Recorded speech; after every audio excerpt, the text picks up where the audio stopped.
사랑하는 성도 여러분, 주안의 산주간도 평안하셨습니까?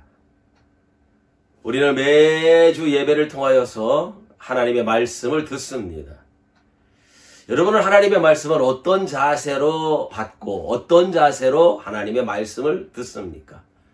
어떤 분들은 하나님의 말씀을 들으면서 판단을 합니다. 야, 이 말씀은 누가 들었으면 좋겠다.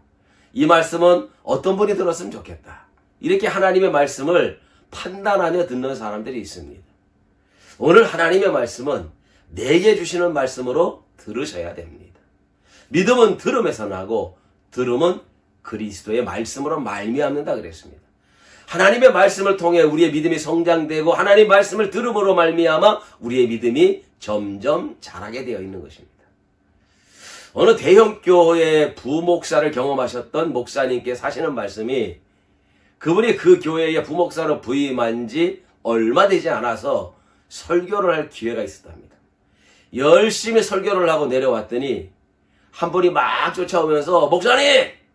그래 뒤를 돌아봤더니 그분이 하시는 말씀이, 목사님 오늘 설교는 저를 보고 저를 들으라고 한 설교이지요. 이 목사님이 가만히 생각하니까 참 기가 막힌 거지요. 왜냐하면 그 교회는 아주 큰 교회, 수만 명이 모이는 교회이기 때문에, 또 목사님이 부임한 지 얼마 되지도 않아서 교인들이 파악이 되지 않고 그분이 누군지도 모르는데 자기가 왜 그분에게 그분 들으라고 설교를 했겠습니까? 그런데 성령께서 목사님에게 지혜를 주셨습니다.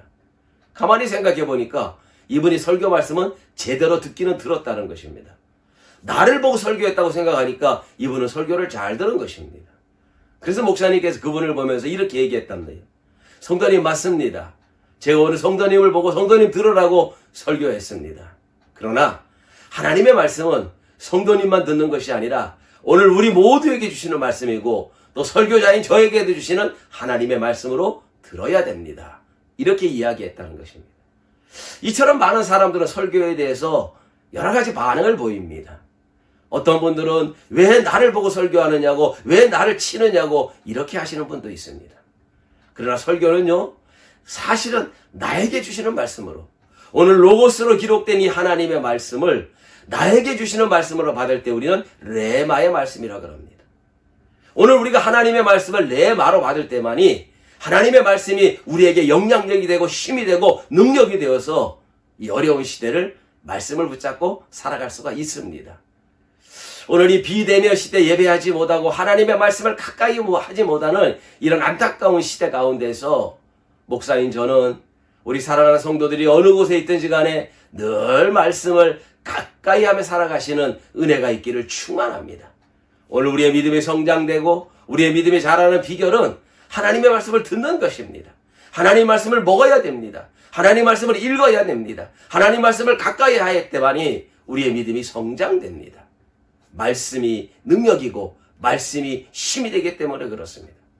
우리 주변에 수많은 사람들이 변화되고 새로워지고 놀라운 은혜를 경험할 때가 언제냐면 하나님의 말씀이 내게 주시는 말씀으로 들려주셨어요.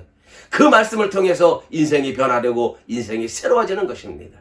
여러분, 말씀이 내 안에 들려지기만 하면 삽니다. 우리가 어떤 상황과 어떤 어려움 가운데 있을지라도 하나님의 말씀이 들려지는 사람은 살게 되어 있습니다. 그러나 하나님의 말씀이 들려지지 않는 사람은 어디에서 힘을 얻고 어디에서 능력을 얻겠습니까? 이 한 주간 살아가시면서 우리 인생에 힘들고 어렵고 답답한 문제가 있을지라도 하나님의 말씀이 여러분에게 들려지기만 하면 내가 분명히 살 수 있다는 확신을 가지고 오늘도 말씀 붙잡고 말씀 따라가고 말씀을 쫓아갈 수 있는 하나님의 말씀의 사람들 다 될 수 있기를 주님의 이름으로 축복합니다. 말씀이 능력입니다. 말씀이 힘입니다. 하나님의 말씀으로 이겨나가시는 우리 모두가 될 수 있기를 소망합니다. 감사합니다.